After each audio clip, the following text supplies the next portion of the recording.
오늘 함께 큐티할 본문 누가복음 10장 1절에서 16절까지의 말씀입니다.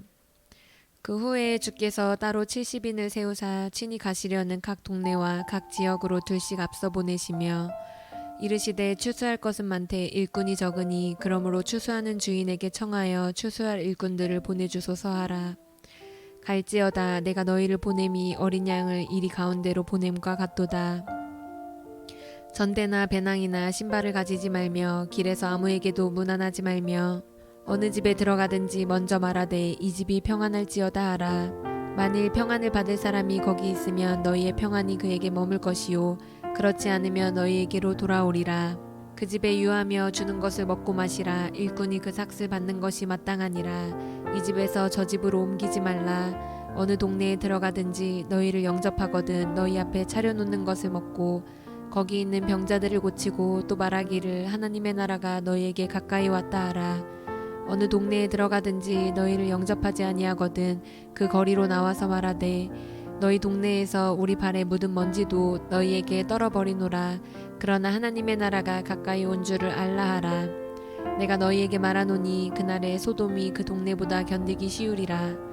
화 있을진저 고라시나 화 있을진저 벳세다야 너희에게 행한 모든 권능을 두로와 시돈에서 행하였더라면 그들이 벌써 베옷을 입고 제에 앉아 회개하였으리라. 심판때에 두로와 시돈이 너희보다 견디기 쉬우리라. 가버나움아 내가 하늘에까지 높아지겠느냐 음부에까지 낮아지리라.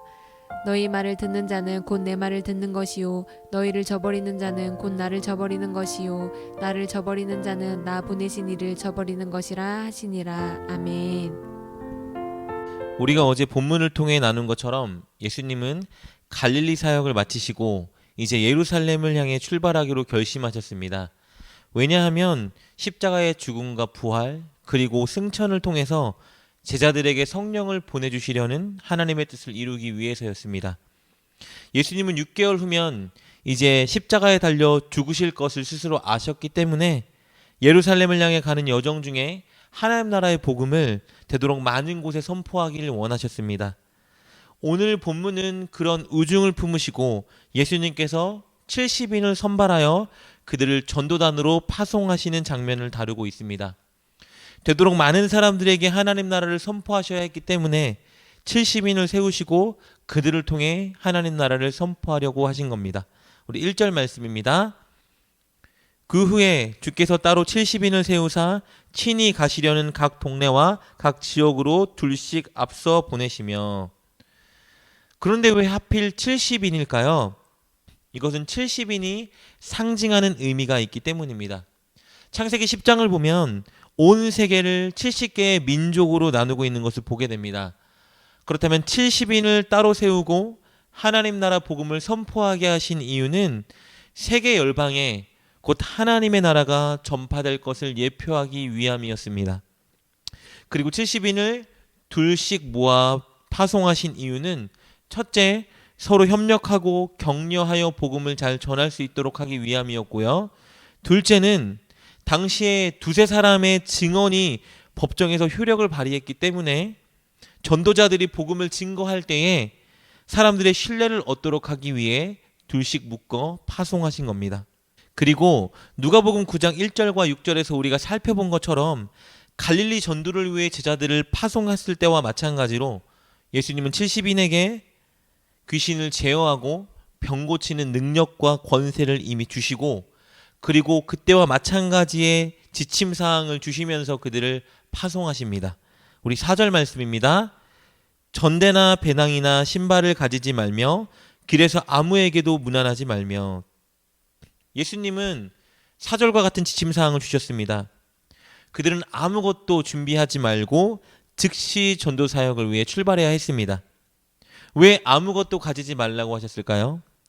우리가 이미 살펴봤던 것처럼 그것은 첫째, 그들의 필요를 하나님이 이미 아시고 채우길 예비하셨고 그리고 채우실 거라는 믿음을 갖기 위해서였습니다. 오직 하나님을 의지하게 하기 위함이었습니다. 그리고 둘째, 복음 전파가 그만큼 시급한 상황이었기 때문입니다. 하나님은 필요한 것들을 만나는 사람을 통해서 예비하셨고 반드시 채워주실 것입니다. 그 믿음을 가지고 이들은 출발해야 했습니다. 특히 4절에서요. 길에서 아무에게도 문안하지 말라라는 말은 예의를 갖추지 말라라는 말이 아닙니다. 복음의 급박성과 중요성 때문에 주님께서 인사하지 말고 출발하라고 말씀하신 겁니다. 이것은 그들의 관습과도 연결이 있는데요. 유대인들은 보통 길에서 아는 사람을 만났을 때 아주 장황한 인사를 하기도 하고 잡다한 주제로 오랜 시간 보내기도 합니다.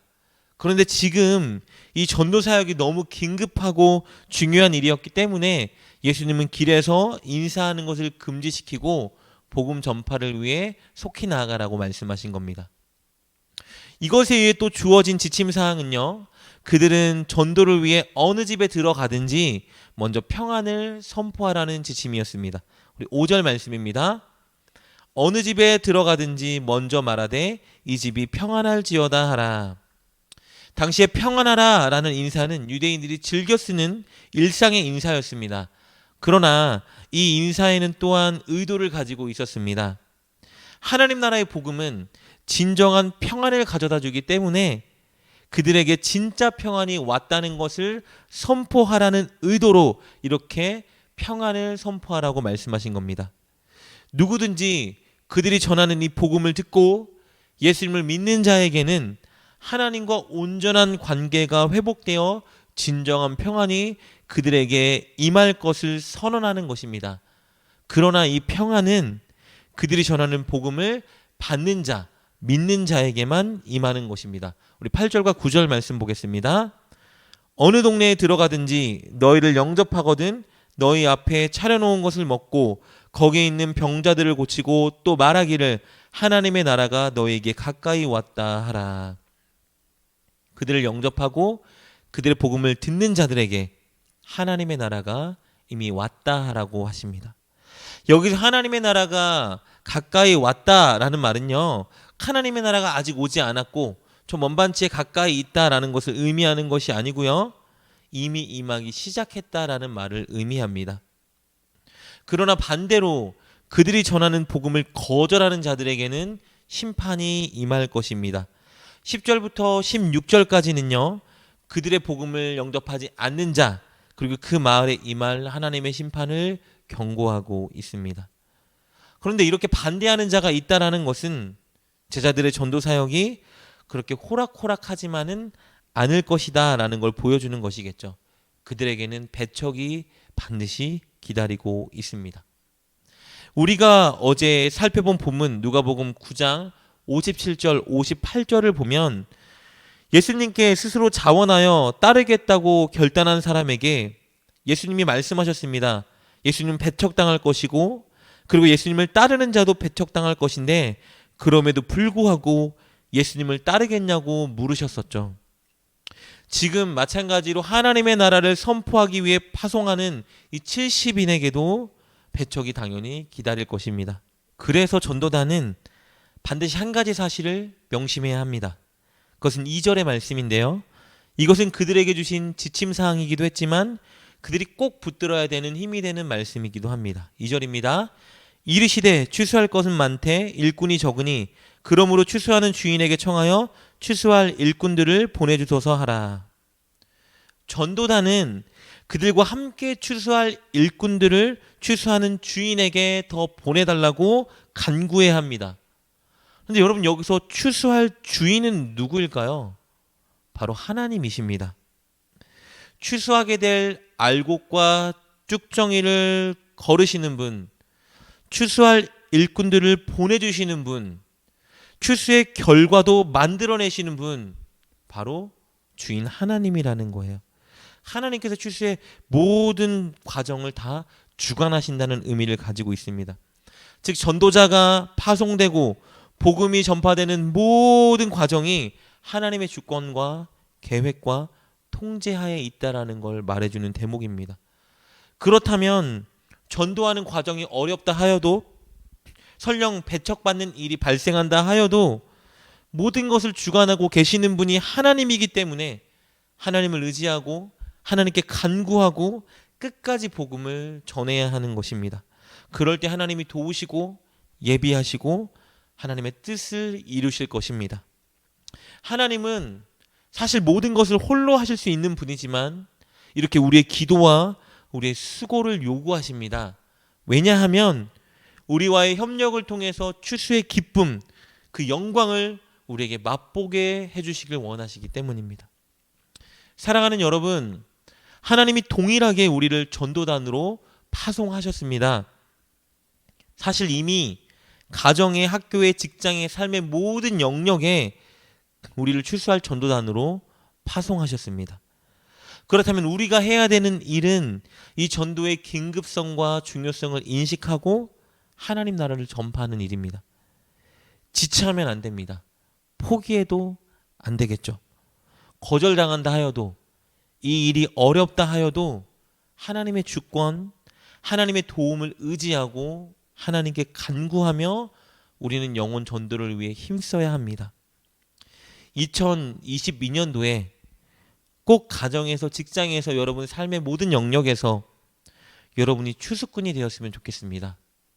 하나님의 영혼의 추수꾼이 되어 좋은 열매를 하나님께 올려드리고 또 그 기쁨을 맛보는 여러분 될 수 있기를 주님의 이름으로 축복합니다.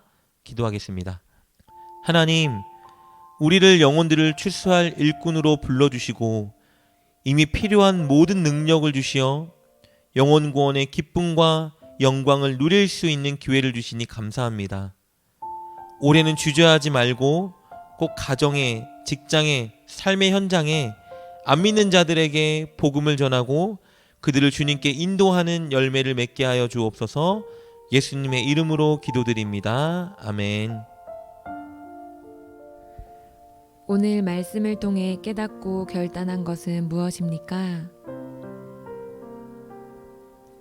그것을 붙들고 하나님께 기도합시다. 그리고 그렇게 실천하며 하루를 살아가는 여러분 되시길 주님의 이름으로 축복합니다.